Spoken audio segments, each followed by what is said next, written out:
Dan informasi terkini, saudara, kita segera tanyakan ke jurnalis Kompas TV, Rio Yohanes di Padang, Sumatera Barat. Selamat siang Rio, pasca banjir bandang bagaimana upaya pembersihan di permukiman warga hingga siang ini? Ya, Reza dan saudara, memang tadi pagi itu pembersihan sudah kembali dilanjutkan. Namun karena cuaca ekstrim, hujan yang cukup intensitas tinggi di daerah Tanjung Raya, Kecamatan Tanjung Raya, Kabupaten Agam, itu menyebabkan petugas gabungan akhirnya mengambil keputusan untuk menghentikan sementara proses pembersihan material banjir bandang yang menghantam pemukiman dan jalur jalan utama yang menghubungkan Lubuk Basung dengan Kota Bukit Tinggi. Dan nantinya direncanakan pembersihan akan dilanjutkan jika cuaca sudah lebih membaik. Ya, penghentian ini diambil kebijakan untuk menghentikan pembersihan sementara ini dilakukan karena mengingat masih adanya potensi longsoran di daerah titik awal, yaitu di Kelo 28 pada jalur jalan Kelo 44 di Maninjau ini. Demikian, Reza. Ya, ketika memang masih ada potensi banjir susulan yang juga mengkhawatirkan bagi warga, lalu bagaimana dengan kondisi warga banjir bandang? Apakah memang sudah diperbolehkan untuk kembali ke rumah?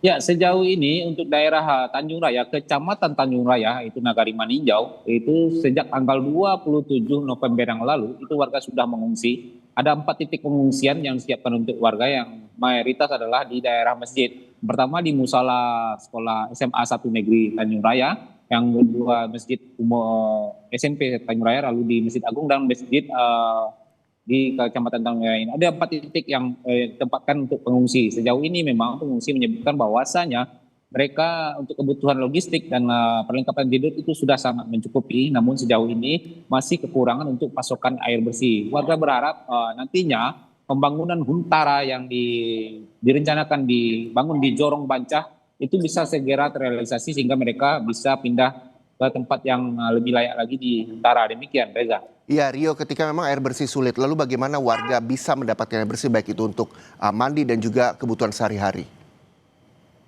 Ya, untuk kebutuhan sehari-hari memang sejauh ini warga masih di-drop bantuannya dengan menggunakan air tangki untuk pasokan air bersih warga yang berada di pengungsian. Namun mengingat kondisi masih terjadinya longsor dan banjir bandang susulan, ini memutus akses ya untuk pendistribusian saluran air bersih bagi warga terdampak. Nah, jika terjadi banjir susulan sehingga ini terganggu penyaluran bantuan air bersih untuk warga yang terdampak terutama yang mengungsi di 4 titik pengungsian ini. Dan sejauh ini memang pemerintah daerah dan tim gabungan sudah terus mencoba supaya maksimal dan rencanakan juga akan dibangun sebuah jembatan Aramco di daerah Jorong Baru untuk mempermudah akses logistik bagi warga terdampak. Demikian, Reza. Ya, selain bantuan air bersih juga pasokan listrik yang juga sangat dibutuhkan bagi warga. Apalagi yang memang dibutuhkan bagi para pengungsi, mengingat bahwa dikhawatirkan ada banjir bandang susulan.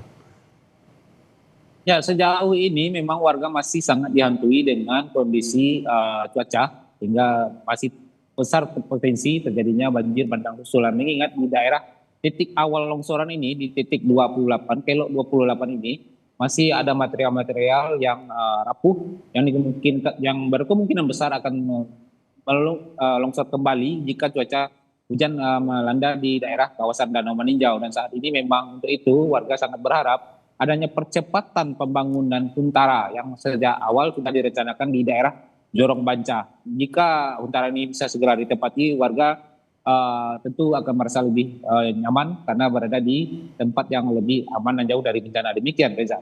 Kita berharap juga hunian sementara segera dapat dibangun dan berdiri kokoh sehingga warga yang berada di posko pengungsian bisa pindah ke tempat yang lebih layak. Terima kasih, jurnalis Kompas TV Rio Yohanes melaporkan langsung dari Padang, Sumatera Barat.